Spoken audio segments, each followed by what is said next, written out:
हाँ संगीता, बहुत ही मजा आ रहा है। क्रिसमस पार्टी में इतना एंजॉय करने को मिल रहा है, कितना अच्छा लग रहा है। अरे भले ही हमारे धर्म का ये त्योहार ना हो तो इससे क्या होता है, त्योहार तो सब मनाने चाहिए, क्योंकि त्योहार मनाने का उद्देश्य ही होता है कि खुशियां आए जीवन में और सब साथ हो और एंजॉय करें, जैसे हम लोग कर रहे हैं दोस्तों में सब साथ होकर। हाँ दृष्टि, तुम बिल्कुल सही कह रही हो। त्योहारों का मकसद यही होता है कि हम सब साथ हो और खुश हो। वो देखो, मुझे अंजलि बुला रही है, मैं आती हूँ, तुम यही रहना, ठीक है? हेलो दृष्टि, कैसी हो तुम? मैं ठीक हूँ। ओ दृष्टि, कितनी अच्छी हो तुम, कितनी गोरी, इतनी सुंदर हो तुम, मुझे तो तुम बहुत पसंद हो। मैं तुम्हारी सारी हरकतें जानती हूँ, खबरदार जो तुमने मेरा हाथ पकड़ा तो। अब की बार अगर तुमने मुझे हाथ लगाया ना, या मुझे छूने की या छेड़ने की कोशिश की ना, जेल में डलवा दूंगी तुम्हें।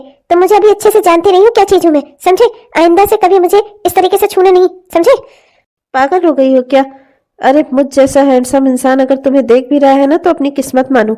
और तुम मुझे ही ऊपर से मेरे ऊपर ही चढ़ाई कर रही हो, मेरे ऊपर ही राशन पानी लेकर चढ़ गई। एक तो मैं तुम्हारी तारीफ कर रहा हूँ, तुम बल्कि तारीफ के काबिल हो नहीं, वो तो मेरी नजरें हैं जो तुम्हें मैं सुंदर देख रहा हूँ, और तुम मुझे पर इल्जाम लगा रही हो। अरे चुपचाप से शांति से मेरे साथ आ जाओ, तुम्हें जिंदगी में बहुत खुशियां दूंगा। Just shut up. मैं नहीं चाहती तुम्हारी कोई भी बात सुनना, मुझे तुम बिल्कुल भी पसंद नहीं हो, समझे? आइंदा से मुझसे बात करने की या मुझसे बोलने की कोशिश मत करना। ये हमारे कॉलेज की क्रिसमस पार्टी है, मैं नहीं चाहती कि आज की शाम हमारी खराब हो, वरना तो मैं तुम्हें अच्छे से समझाती। अरे दृष्टि, क्या हुआ, क्या बात हो गई? कुछ नहीं, मेरा यहाँ मन नहीं लग रहा, मैं अपने घर जा रही हूँ, तुम भी चलो। ओहो, ये अरुण फिर से तुम्हें छेड़ने आ गया। मैं इसे कितना बार समझा चुकी हूँ। अरुण, तुम सुधरते क्यों नहीं हो? इस तरह से इधर उधर लड़कियों को छेड़ना, उन्हें परेशान करना, यही सारी हरकतें हैं तुम्हारी। अभी से सुधार ले आओ अपनी जिंदगी में। अरे अब सीरियस हो जाओ लाइफ के लिए। हो जाऊंगा, तुम चली आओ मेरे साथ। तुम्हारी दोस्त तो आ नहीं रही है, तुम आ जाओ, मैं सीरियस हो जाऊंगा पक्का।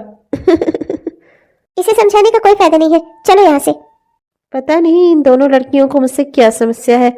इतना हैंडसम, इतना स्मार्ट लड़का हूं मैं, मेरे लिए तो लड़कियों की लाइन लग जाती है, और ये दोनों मुझे भाव नहीं देती। 2 साल बाद।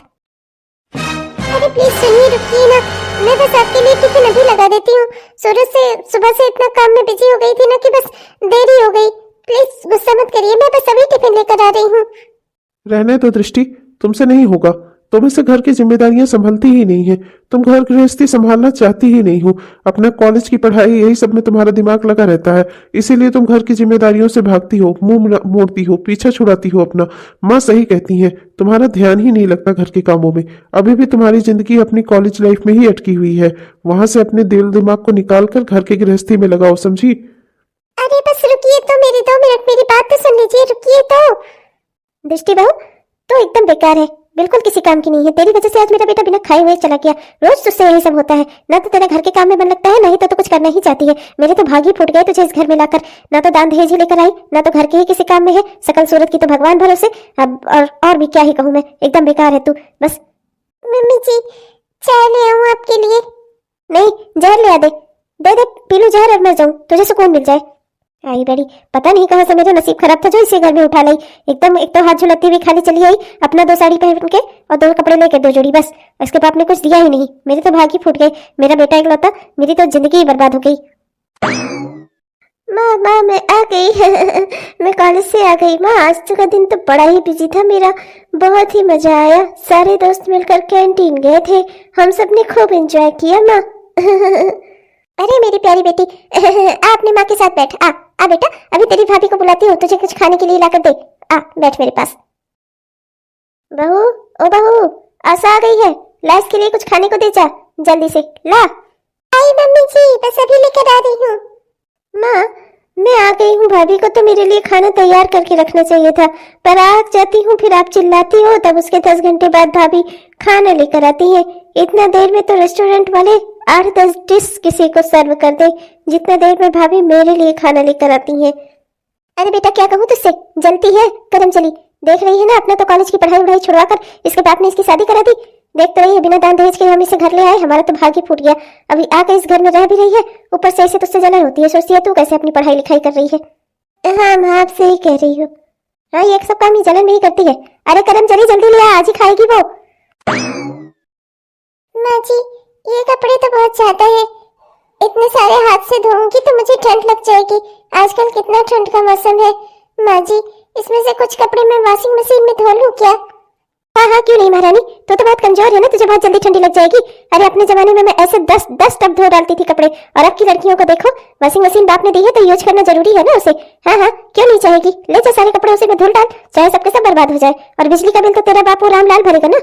माँ जी, आप पिताजी को बीच में क्यों ला रही है? मैं तो ये कह रही हूँ कपड़े बहुत ज्यादा है, थोड़े कपड़े उसमें धो लेती तो मुझे जल्दी हो जाती। यहाँ ठंड में इतने सारे कपड़े धोऊंगी मैं बीमार न पड़ जाऊँ माँ जी, बस मेरे कहने का यही मतलब था। ओ भाभी, काम चोरी की भी कोई हद होती है, समझी आप?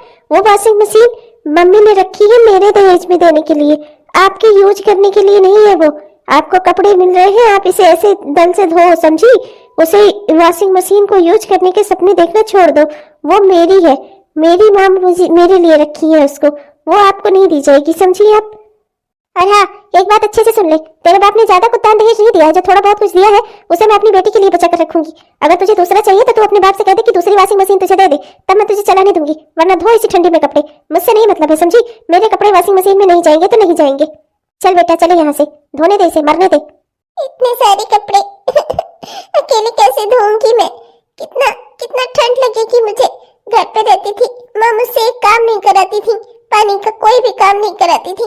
हमारे यहाँ कपड़े हमेशा वॉशिंग मशीन में धुले जाते थे, और यहाँ मेरे पापा ने वॉशिंग मशीन दी तो है, पर मैं उसे यूज नहीं कर सकती, उसे ननद रानी को दिया जाएगा उनके दहेज में। ये कौन सी प्रथा है, कैसा दुख है ये? माँ जी मेरे साथ ऐसा क्यों करती है? जितना मेरे पापा का सामर्थ्य था उससे ज्यादा उन्होंने दान दहेज दिया था, फिर भी माँ जी कहती है कि तू कुछ नहीं लाई, हाथ झुलाते हुए चली आई। मेरे ऊपर सास ननद दोनों मिलकर जुल्म करती हैं। क्या कहूँ मैं, किससे कहूँ अपना दुख? लौटकर तो मायके में भी नहीं जा सकती, क्योंकि एक बार शादी करने के बाद लड़की के मायके वाले उसे खुद ही नहीं अपनाते, चाहे ससुराल में उसकी कितनी भी दुर्गति क्यों ना हो, रहना तो मुझे यही है।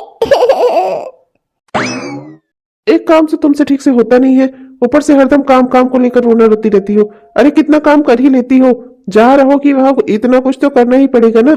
अरे 2 कपड़े अपने धोती हो, 2-4 कपड़े माँ और मेरी बहन के धो दिए तो क्या बिगड़ गया तुम्हारा? बस तुम्हें ना आग लगाने के बहाने चाहिए, तुम्हारी तो इसीलिए शकल से मुझे नफरत होती है। क्या बताऊं, पिताजी ने मेरी शादी न तुमसे करवाई होती तो ही ठीक रहता, मेरी तो जिंदगी बर्बाद हो गई तुमसे शादी करके। मेरी माँ बिल्कुल सही कहती है, तुम किसी काबिल नहीं हो, हटो मेरे सामने से। बताओ तो जरा, दिन भर घर में काम करो, सबके जुल्म सितम सहो, सोचो कम से कम ये तो मुझसे अच्छे से बात करें, पर ये तो मुझे और बुरे तरीके से मुझसे बात करते हैं। इन्हें तो मेरा कोई सुख दुख किसी चीज से कोई लेना देना ही नहीं है। लाओ जरा, आंगन में कपड़े डाल आती हूँ, सूख जाएंगे कम से कम, आजकल तो धूप भी नहीं हो रही है, हवा से ही सूख जाएंगे। अरे Arun, I love you so much, मैं तुमसे बहुत प्यार करती हूँ, मैं तो तुम्ही से शादी करूंगी, बाकी चाहे इस दुनिया में कुछ भी हो जाए, मैं किसी और से कभी शादी नहीं करूंगी, मैं सिर्फ तुम्हारी हूँ। ओ आशा, तुम्हारी यही सब बातें मुझे बहुत अच्छी लगती हैं, बस तुम मेरी बन जाओ, मुझे और कुछ नहीं चाहिए। ये भगवान, ये तो वो अरुण है। अरे 3-4 साल से फेल हो रहा है, उसी कॉलेज में पढ़ा है, मेरी तो शादी भी हो गई, ये अभी तक उसी कॉलेज में है। अरे हाँ, ननद जी भी उसी कॉलेज में जाती है। हे भगवान, तभी तो ये सब सिलसिला शुरू हो रहा है। ननद जी भी ना कुछ आगे पीछे उन्हें देखा नहीं, पहले इसको देख समझ तो लेना चाहिए था, तब इससे कोई रिश्ता रखना चाहिए था। ननद जी ने भी ना क्या कुल खिलाया हुआ है। हे भगवान, जिस दिन माँ जी को पता चला उस दिन क्या होगा। अच्छा अरुण, जाओ तुम यहाँ से, वरना तुम्हें किसी ने देख लिया ना तो बवाल हो जाएगा। तुम पूरा भरोसा रखो, मैं सिर्फ तुम्हारे साथ ही शादी करूंगी। मैं भी सिर्फ तुमसे शादी करूंगा, तुम तो जानती ही हो मैं कितना हैंडसम, कितना स्मार्ट हूँ, मेरे लिए तो लड़कियों की लाइन लग जाए, पर मैं सिर्फ तुम्हें पसंद करता हूँ, मैं तो सिर्फ तुम्ही से शादी करूंगा। अपने घर वालों को मनाओ, जैसे भी हो सकता है जो भी करो, मैं हर मामले में तुम्हारे साथ खड़ा हूँ। अरे भाभी आप, मैं तो कपड़े सुखाने आई थी ननद रानी, पर मैंने जो देखा ना वो अच्छा नहीं है। देखो आशा बच्ची, मैं इस लड़के को बहुत अच्छी तरह से जानती हूँ, ये बहुत ही दुष्ट इंसान है। लड़कियों को छेड़ना, उनके साथ रिश्ता रखना, ये सब इसकी आदत है। सिर्फ लड़कियों से रुपए पैसा ऐंठता है ये, तुम्हें सही समझा रही हूँ, इस लड़के से जितना जल्दी हो सके उतना दूर हो जाओ। और तुम्हारी मम्मी तुम्हारे लिए अच्छा रिश्ता देख ही रही है, जहाँ मम्मी जी कहे वहाँ तुम हाँ कर दो और शादी कर लो अपनी। बस करो भाभी, आप सब अच्छे से समझ रही हूँ आपका। आपको ना मुझसे नहीं, आपको इस बात से प्रॉब्लम है कि अरुण मुझे पसंद करता है, वो मुझे चाहता है। आपकी शादी तो भैया से हो गई, पर भैया तो आपको पसंद करते नहीं। इसी बात का गुस्सा आप मेरे रिश्ते पे निकालना चाहती हो। एक बात अच्छे से समझ लो, ऐसा कुछ नहीं होगा। मेरी माँ मुझसे बहुत प्यार करती है और मैं जहाँ कहूँगी मेरी माँ मेरी शादी वहीं करवाएंगी, समझी? तुम्हारे घर वालों की तरह नहीं कि किसी के भी गले बांध दो अपनी बेटी को, समझी तुम? पर ऐसा बच्ची, मैं तो तुम्हारे भले के लिए ही कह रही थी, ये लड़का ठीक नहीं है। मेरी बात मानो, ये तुम्हें कभी सुखी नहीं रखेगा। ये सिर्फ चिपड़ी चिपड़ी बातें करना जानता है, बाकी इसकी जिंदगी में कोई अच्छाई नहीं है। मेरी बात समझो तुम। यू जस्ट शट अप और माइंड योर बिजनेस, समझी? आप अपने काम से काम रखो। मेरी जिंदगी में ज्यादा दखल अंदाजी करने की कोशिश ना करो, वरना मुझसे बुरा कोई नहीं होगा फिर। विनाशकाली विपरीत बुद्धि। बस अब तो एक ही बात की आशा है, सासू माँ ये शादी के लिए तैयार न हो जाए। उन्होंने कहीं बेटी प्रेम में आकर इस शादी के लिए हाँ कर दी ना, तो फिर आशा बच्ची की जिंदगी तो फिर बर्बाद ही रहेगी। पर मैं क्या ही कर सकती हूँ सिवाय किसी को समझाने के। अरे अरुण, ये तुम्हारे हाथ को क्या हो गया? कैसे लग गई इतनी चोट? अरे क्या बताऊं, वो अपना दोस्त पंकज है ना, पंकज, उसने ही ईंटा उठाकर मार दिया मेरे हाथ पर। अरे भगवान, हे राम राम, तो तुमने नहीं मारा उसे? तुम्हारे हाथ में कुछ नहीं था? था ना, उसकी बीवी का हाथ। हे भगवान। अरे अरुण, अब तो सुधर जाओ। मैंने सुना है कि तुम्हारी वो एक गर्लफ्रेंड जो तुम्हारी है, अरे वो बड़े घर वाली जिसके घर वाले बहुत रईस है, मैंने सुना है कि वो अपने घर वालों से रिश्ते की बात कर रही है। अरे वो आशा, उसके घर वाले भी तुम्हारे साथ शादी करने के लिए उसकी तैयार है। अरे तो अब तो कम से कम सुधर जाओ। हम तो भाई जैसे हैं ऐसे ही रहेंगे। तुम्हें ना कोई नहीं समझा सकता। अच्छा चलता हूँ, कल मिलूंगा। शादी पे बुलाना। अच्छा। आशा अपने घर वालों से शादी की बात कर रही है, उसके घर वाले भी तैयारी हो जाएंगे, कौन मना करने वाला है। इतने बड़े घर की बेटी ला रहा हूँ, धीरे धीरे करके उसकी सारी दौलत अपनी ओर कर लूंगा।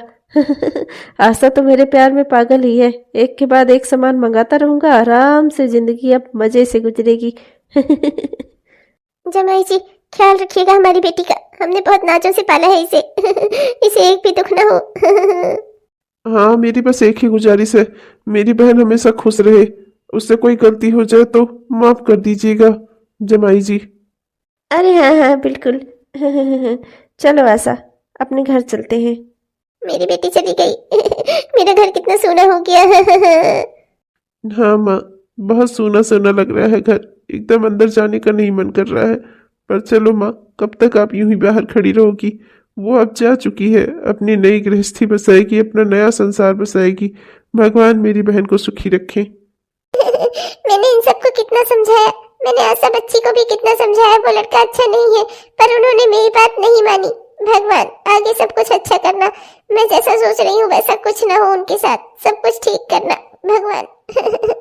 मैं तो उनके लिए बस सब दुआएं ही कर सकती हूँ। काश मेरी बात इन लोगों में से किसी ने सुनी होती। माँ, आज हमारी शादी को 4-5 महीने हो चुके हैं। आप तो जानती ही हो उनका धंधा बहुत अच्छा नहीं चल रहा है, इसीलिए माँ कुछ पैसों की जरूरत है, वही लेने आई हूँ। माँ, अपना ही घर है, अपने घर से मदद नहीं मांगूंगी तो और कहाँ जाऊंगी मैं?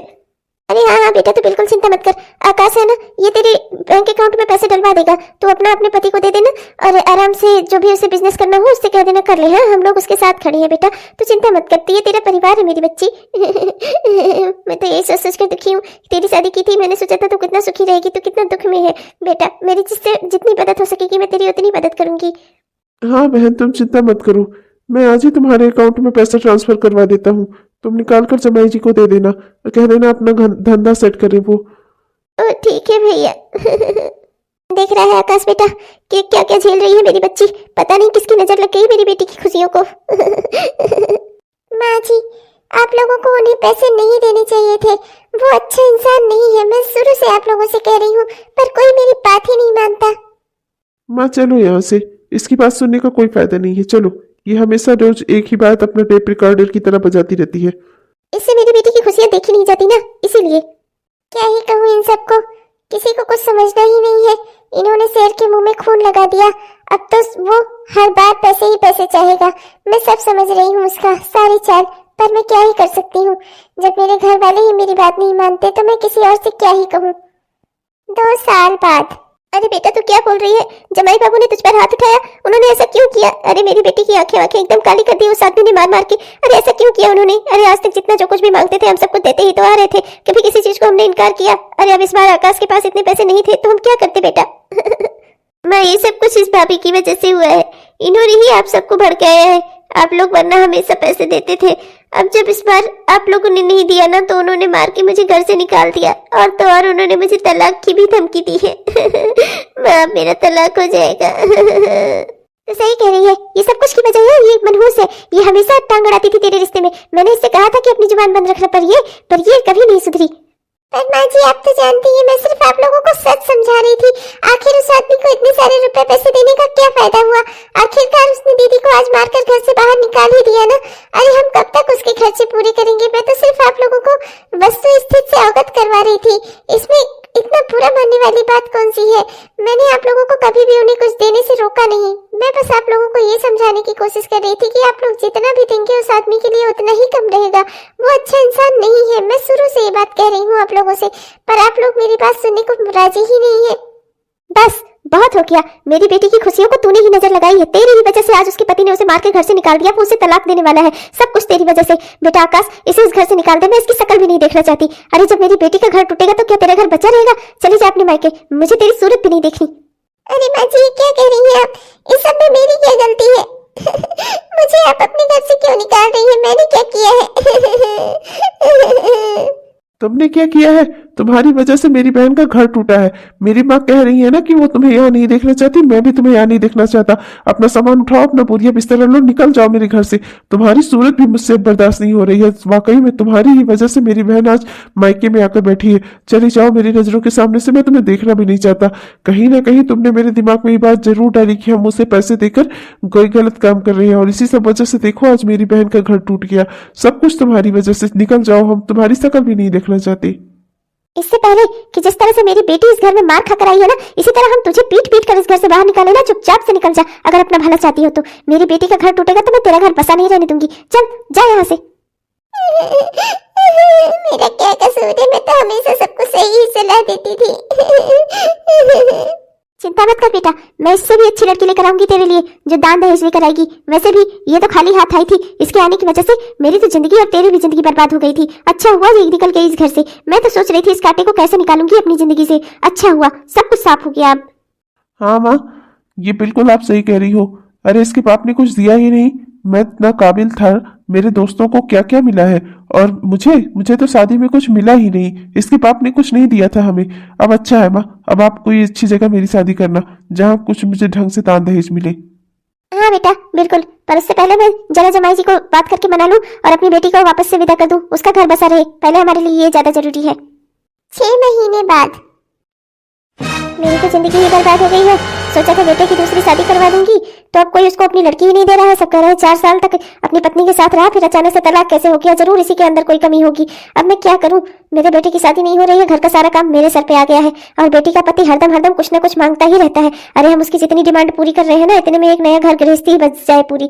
अरे वो तो दिन रात कुछ ना कुछ मांगता ही रहता है। मैं तो परेशान हो गई हूँ अपनी जिंदगी से। बेटे का घर देखूं या बेटी का?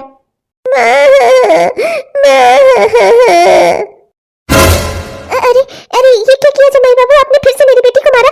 अरे हे भगवान, कितना आपने इसकी आंख काली कर दी। इस तरह कोई मारता है क्या अपनी पत्नी को? अरे आप ऐसा क्यों करते हैं भाई? क्यों मेरी बेटी को बार बार मारते हैं आप?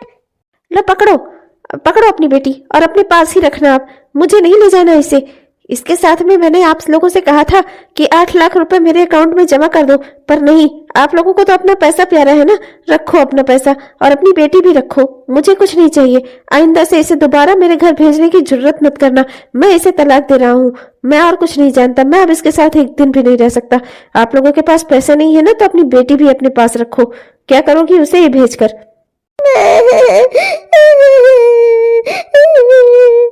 शांत हो जा बेटी, शांत हो जा। मैंने नहीं सोचा था कि ये इतना कमीना निकलेगा। वाकई में बहू सही कहती थी, ये अरुण बिल्कुल भी भरोसे वाला आदमी नहीं था। मैंने तेरी शादी इससे कराकर मैंने अपने ही पैरों पर कुल्हाड़ी मार ली। हे भगवान, कैसा ये दुष्ट इंसान है, हमेशा तुझे तकलीफ देता था। हमने इसकी कितनी सारी डिमांड पूरी की। अरे अब तक लगभग 50-60 लाख रुपए इसके ऊपर खर्चा कर चुके होंगे हम, और इसकी नीयत भर ही नहीं रही है। इसको रोज कुछ ना कुछ चाहिए होता है। अरे तेरा भाई भी बेचारा कहाँ से लाएगा इतने सारे पैसे? उस पर भी कोई गारंटी नहीं है माँ। मैं उसे पैसे हमेशा तो देता हूँ, हर बार देता हूँ, और उसके बाद भी कुछ दिन बाद वो फिर से अपनी हरकतों पे आ जाता है। अब तो उसने इसे मारना पीटना भी शुरू कर दिया है। माँ, मुझे लगता है अब हमें एक ही रास्ता अपनाना होगा। ये तो अच्छी बात है कि वो इसे तलाक दे रहा है, हम भी इसे तलाक दिलवा देते हैं और अब इसे वहां नहीं भेजेंगे, वरना वो आदमी एक दिन इसकी जान ले लेगा। हाँ बेटा, तू सही कह रहा है। मेरी बहू भी बहुत अच्छी थी बेचारी, कितना समझाती थी हमें, इसकी जिंदगी बनाना चाहती थी वो, और मैंने उसे ही गलत समझा। वो सिर्फ दान दहेज लेकर नहीं आई थी, बाकी पूरे परिवार का भला सोचती थी। मुझसे गलती हो गई बेटा। एक काम कर, तू जा बेटा, आकाश जाकर उससे माफी मांग, उसे घर लेकर आ बेटा। वो हम सबका भला सोचती थी, ऐसी लड़की हमें और दोबारा कहाँ मिलेगी दूसरी। बेटा उसे घर ले आ, मैं अब उसके साथ ही रहना चाहती हूँ। माँ, मैंने अपने मुंह से उसे इस घर से निकाला था, किस मुंह से मैं उसे लेने जाऊं? मैं नहीं जा पाऊंगा माँ, आप ही जाओ, आप ही उसे मनाओ। हाँ बेटा, कहते तो सही रहा है। तूने भी उसे अपने मुंह से इस घर से बाहर निकाला था, तूने भी उसके साथ कभी कोई अच्छा बर्ताव नहीं किया, तो भला हमारे साथ क्यों आएगी? ठीक है, मैं ही जाकर देखती हूँ, हो सकता है मेरे बनाने पर वो घर वापस आ जाए। बेटी, हमसे गलती हो गई थी, क्या तू अपनी सास को माफ नहीं कर सकती? तू तो मुझे अपनी माँ मानती थी ना, मेरी बेटी को अपनी बहन समझकर तू उसका भला सोच रही थी। मुझसे ही समझने में गलती हो गई बेटा, माफ कर दे। उसके पति ने उसे छोड़ दिया है, उस अरुण ने उसे तलाक दे दिया है। अब मैं क्या ही कर सकती हूँ, मेरी बेटी की तो जिंदगी बर्बाद हो गई। काश मैंने तेरी बात मान ली होती तो आज मेरी बेटी खुश होती, अपने परिवार में होती। माँ जी, मैंने आप लोगों को बहुत समझाने की कोशिश की, पर मैं क्या ही कर सकती हूँ। आप लोग तो मेरी कोई बात सुनते ही नहीं थे। आप लोगों को तो बस एक बात का दुख था कि मैं कोई दान दहेज लेकर नहीं आई। मेरे पापा का जितना सामर्थ्य था उन्होंने उतना दिया माँ जी, उससे ज्यादा का सामर्थ्य नहीं था उनके पास, इसलिए वो नहीं दे पाए। अरे बेटी, पर उन्होंने अपनी हीरे जैसी बेटी तो हमें दी है ना, मैं इसी में खुश हूँ। बेटा अपने घर चल, तेरा घर तेरा इंतजार कर रहा है। नहीं माँ, मैं आपके साथ उस घर में वापस नहीं जाऊंगी। हर चीज से ऊपर, हर चीज से बड़ा मेरा आत्मसम्मान है, और उस घर में हर दिन हर पल मेरे आत्मसम्मान को कुचला जाता था। उस घर में मेरी कोई कदर नहीं करता था, ना ही आप, ना ही आपका बेटा, किसी को मेरी कोई नहीं परवाह नहीं थी। हर दिन हर पल आप लोग मुझे हर दिन दहेज के लिए कोसते थे, मेरे आत्मसम्मान को तोड़ते थे, रौंदते थे। माँ, अब मैं यहाँ बच्चों को ट्यूशन पढ़ाती हूँ, मैं अपनी जिंदगी अच्छे से गुजार रही हूँ, मुझे आप लोगों के साथ नहीं चलना। माँ नमस्ते मैम, हमारी क्लास का टाइम हो रहा है, हम सब आपका वेट कर रहे हैं, आप हमें पढ़ाने कब आ रही हो? जाओ बेटा, सब लोग क्लास में आराम से बैठो, मैं बस अभी आ रही हूँ। Okay ma'am. माँ, मैंने अपनी जिंदगी अब अपने हिसाब से जीना शुरू कर दिया है, और इस जिंदगी में मुझे और कुछ मिले न मिले पर सम्मान जरूर मिल रहा है। अपना सर उठाकर मैं अपनी जिंदगी जी पा रही हूँ। माँ, मेरे लिए ही बहुत है। आप लोग खुश रहो, मुझे और कुछ नहीं चाहिए। पर बेटा, नहीं माँ, मैं उस घर में वापस नहीं आऊंगी। चलती हूँ माँ, मेरी क्लास का टाइम हो गया है, बच्चे मेरा इंतजार कर रहे हैं। हमारी ही गलती है, हमने अपनी बहू को आत्मसम्मान अंदर तक तोड़ दिया, इसे पूरा खत्म कर दिया हम लोगों ने, इसीलिए ये ऐसी हो गई। मेरे बुलाने से ये वापस नहीं आएगी, अब मुझे आकाश को ही भेजना होगा, वही इसे वापस ले जा सकता है। क्या माँ, मैं जाऊं उससे माफी मांगने? अरे माँ, आप ये क्या कह रही हो? किस मुंह से मैं जाऊं उसके पास? अरे इसी मुंह से जा जो तेरे पास है, अब क्या दूसरा मुंह लेकर जाएगा? अब रावण थोड़े है कि तेरे 10 सिर हो, 10 में से एक को लेकर जा। अब जब यही है तो यही लेकर जा। माँ, इतनी सीरियस सिचुएशन में भी आपको कॉमेडी सूझ रही है? माँ, मैं उससे का सामना कैसे करूंगा? मैंने ही तो उसे इस घर से निकाला था ना। तो लेकर भी तू ही आएगा, मैं कुछ नहीं जानती। जा उसे मना कर लेकर आ, वो तेरे मनाने पर ही यहाँ आएगी। मैं सब अच्छे से समझ चुकी हूँ, हमने उसे इतना दुखी कर दिया है ना कि वो इस घर में दोबारा आने को तैयार ही नहीं है। जा बेटा, उसे ले आ। भगवान मेरे बेटे को सफलता देना। देखो, तुम अगर कहोगी ना, मैं तुम्हारे पांव पकड़कर तुमसे माफी मांग लूंगा, पर प्लीज तुम अपने घर चलो। मुझसे बहुत बड़ी गलती हो गई, तुम हम सबका भला सोचती थी, पता नहीं कैसे मैं किसके बहकावे में आ गया। मेरे मुंह से गलती से ये निकल गया कि तुम इस घर से निकल जाओ। प्लीज प्लीज वापस चलो अपने घर, मैं तुम्हारा पूरा सम्मान करूंगा, तुम्हारे आत्मसम्मान को कोई ठेस नहीं पहुंचाएगा। प्लीज प्लीज अपने घर चलो। नहीं, मैं नहीं आऊंगी। आप लोग मेरा कभी सम्मान नहीं कर सकते। आप और माँ जी हमेशा मुझे दहेज के लिए ताने मारते थे। अरे माँ जी मुझसे इतने सारे काम करवाती थी, दिन रात में घर में कमी लगी रहती थी, थक चाहती थी मैं, फिर भी मैंने किसी से कभी कुछ नहीं कहा। पर आप लोग मुझे सम्मान भी नहीं दे सकते, तो मैं ऐसी जगह रहकर क्या करूंगी? मुझे नहीं जाना वहां पर। मानता हूँ मुझसे गलती हो गई, प्लीज माफ कर दो। क्या तुम मेरा घर तोड़ दोगी इतनी सी बातों के लिए? प्लीज मुझे माफ कर दो, मैं तुम्हारा पूरा सम्मान करूंगा। आज के बाद से कोई तुम्हें ठेस नहीं पहुंचाएगा। प्लीज मेरे घर चलो, मेरा परिवार मत तोड़ो। तुमसे ही तो मेरा परिवार है, तुम्हारे बगैर कुछ नहीं है। मैं तुम्हारे पैर पकड़ लेता हूँ, शायद तब तुम मान जाओ। नहीं, ये सब करने की जरूरत नहीं है आपको। ठीक है, मैं तैयार हूँ, चलिए चलते हैं।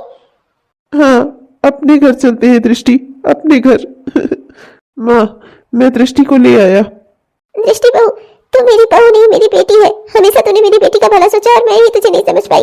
बेटा मुझे माफ कर दे, मैंने तेरे आत्मसम्मान को बार बार ठेस पहुंचाई। मुझे माफ कर दे बेटा। मैं ये कैसे भूल गई कि हर इंसान का अपना आत्मसम्मान होता है। उसे कुछ भी कहा जाता है, उसके परिवार को कुछ भी कहा जाता है तो उसे ठेस पहुंचती है। प्लीज मुझे माफ कर दे बेटा। नहीं माँ, कोई बात नहीं, आप मुझसे माफी मत मांगिए। मैं तो इसी बात से खुश हूँ कि कम से कम आप लोगों ने मेरे बारे में सोचा तो। मुझे भी माफ कर दो भाभी, आपकी बात ना मानने की सजा तो मैं पूरी जिंदगी भुगतूंगी। मुझे माफ कर दो भाभी। मैं तो खुद ही नहीं समझ पा रही हूँ कि मेरी जिंदगी का अब क्या होगा। उस आदमी ने तो मुझे तलाक दे दिया, छोड़ दिया उसने मुझे। अब मैं कहाँ जाऊँ, क्या करूँ? चिंता मत करो ऐसा बच्ची, हम सब तुम्हारे साथ हैं। तुम दुखी क्यों होती हो? दुनिया में ऐसे बहुत से लोग हैं जो अकेले अपनी जिंदगी गुजारते हैं। तुम भी गुजार लोगी, और फिर तुम्हारा परिवार, हम सब, तुम्हारी माँ, तुम्हारे भैया, मैं हमेशा तुम्हारे साथ खड़े हैं। तुम अपने आप को अकेला मत समझो। क्यों तुम खुद को अकेला समझती हो? एक जीवन साथी के न होने से क्या जिंदगी रुक जाती है? क्या थक जाती है? ऐसे कितने लोग हैं जो बिना जीवन साथी के अपनी जिंदगी गुजार रहे हैं। दीदी आशा, तुम बिल्कुल भी चिंता मत करो, हम सब तुम्हारे साथ हैं। तुम हमेशा खुश रहोगी। और फिर ऐसे आदमी के साथ रहने से ही तुम्हारा क्या फायदा, जिसकी नजर में तुम्हारी कोई कदर ही नहीं है। थैंक यू सो मच भाभी, इस मुश्किल घड़ी में भी आप मेरे साथ खड़ी हो, जबकि मैंने आपके साथ कितना बुरा किया। अच्छा चलो अब ये सब बातें छोड़ो, बहू चल अंदर चल बेटा, अपने घर संभाल, घर की गृहस्थी संभाल। 1 साल बाद। अरे रे रे रे रे, मेरे प्यारे राजकुमार को मुझे दे दो भाई, मैं ही खिला लेता हूँ। देखिए वो अभी मेरी गोदी में सो रहा है। बात आपसे कुछ सीरियस करनी थी, प्लीज बुरा मत मानिएगा। मैं बस अपने हिसाब से सोच रही थी। वो कल मेरे भैया का दोस्त आए हुए थे ना, वो मुझसे और मुन्ने से मिलने आए हुए थे। वो आपको तो याद ही होगा ना, आपसे मिले थे कल वो। अरे तुम्हारे भैया का दोस्त वो सूरज? हाँ हाँ, अच्छा आदमी है बेचारा, लेकिन उसकी तो पत्नी मर गई, एक छोटा सा बच्चा है उसके। कहती हुई सोचता हूँ कैसे कैसे भगवान दिन दिखाते हैं लोगों को। अब वो बेचारा अकेले कैसे उस बच्चे का पालन पोषण करेगा? यही बात मैं भी आपसे कहने वाली थी। देखिए उनकी वाइफ मर चुकी है और उनके एक छोटा सा प्यारा सा बच्चा है। आखिर फिर वो जिंदगी कैसे आगे गुजारेंगे? उन्हें एक अच्छे जीवन साथी की जरूरत है, और आशा बच्ची को एक अच्छे जीवन साथी की जरूरत है। मैं सोच रही थी कि आशा बच्ची की शादी उनसे करवा दें क्या? विचार तो तुम्हारा बहुत अच्छा है। मैं कल ही आशा से भी बात करता हूँ और सूरज से भी बात करता हूँ, तुम्हारे भैया से भी बात करता हूँ। देखो अगर सब कुछ सही रहा तो तुम वाकई में आशा का घर तुम्हारी वजह से दोबारा से बच जाएगा। बहुत सही कह रही हो तुम। उस बच्चे को भी एक माँ मिल जाएगी और आशा को भी परिवार मिल जाएगा। जी, इससे ज्यादा खुशी की बात मेरे लिए भी कोई नहीं होगी कि आशा का घर फिर से बच जाए आशा बच्ची का। 2 साल बाद। भाभी ये देखो मेरे दोनों बेटे, मेरा घर बस गया आपकी वजह से। आप बहुत ही अच्छी थी भाभी, आपने शुरू से मुझे सही रास्ता दिखाने की कोशिश की, पर मैं ही हमेशा आपको अपनी दुश्मन समझती रही। माँ ने जो आपके साथ जो बर्ताव किया, कम से कम मुझे तो आपके साथ अच्छा बर्ताव करना चाहिए था। आप हमेशा मेरा भला सोचती रही और मैंने आपके साथ हमेशा बुरा किया। भाभी आज उन सब बातों के लिए आपसे माफी मांगना चाहती हूँ, और अपनी जिंदगी में आपने मुझे जो खुशियाँ दी है ना, उन सब के लिए आपका शुक्रिया अदा करना चाहती हूँ। आपकी वजह से मेरा घर एक बार फिर से बस गया। सूरज जी जैसा इंसान मेरी जिंदगी में आया आपकी वजह से। बहुत बहुत आपका शुक्रिया भाभी। अरे इसमें शुक्रिया कैसा? आप सब तो मेरा परिवार हो। सूरज जी को मैं अच्छे से जानती हूँ, मेरे भाई के दोस्त हैं ये। हमेशा मुझे अपनी बहन की तरह रखा है इन्होंने, हमेशा मुझे अपनी बहन समझा है और इसी नाते ये यहाँ मेरा हालचाल लेने आए थे। इनके बारे में सब कुछ पता चलते ही मुझे लगा कि आपके लिए सबसे अच्छे जीवन साथी यही रहेंगे। मैंने तो बस एक बहन होने का फर्ज निभाया है, चाहे वो आपके प्रति रहा हो, चाहे अपने इस सूरज भैया के प्रति। नहीं बहू, वाकई में तूने मेरी बेटी के लिए जो काम किया ना, वो काम मैं भी न कर पाती। तूने मेरी बेटी का घर बसा दिया, तूने मेरी बेटी की उजड़ी हुई जिंदगी में फिर से बाहर ला दी। बेटा, मैंने तो हमेशा तेरे साथ बुरा बर्ताव ही किया, पर तूने तो मेरा घर आबाद कर दिया। तू जैसी बहू पाकर मैं धन्य हो गई। तू मेरी बहू नहीं, मेरी बेटी है। आपने इतना कह दिया ना माँ जी, मेरे लिए यही बहुत है। हेलो दोस्तों, आप सबको मेरा प्यार भरा नमस्कार। तो कैसे हैं आप सब? उम्मीद करती हूँ कि बहुत ही बढ़िया होंगे। आपने हमारे यह वीडियो पूरा देखा, इसके लिए आपका दिल से बहुत बहुत धन्यवाद। हमारे इस तरह के वीडियोस आप तक तुरंत पहुंचते रहे, इसके लिए हमारे इस चैनल को कृपया जरूर सब्सक्राइब कर लीजिएगा दोस्तों, और वो बेल आइकन को दबाना मत भूलिएगा। और अगर वीडियो आपको अच्छा लगा हो दोस्तों, तो कृपया इसे लाइक जरूर करिएगा, और हाँ, अपने दोस्तों में इस वीडियो को शेयर भी जरूर करिएगा। तब तक के लिए चलते हैं दोस्तों, मिलेंगे आपको अगले वीडियो में। तब तक के लिए बाय बाय। बाय बाय दोस्तों। बाय बाय दोस्तों।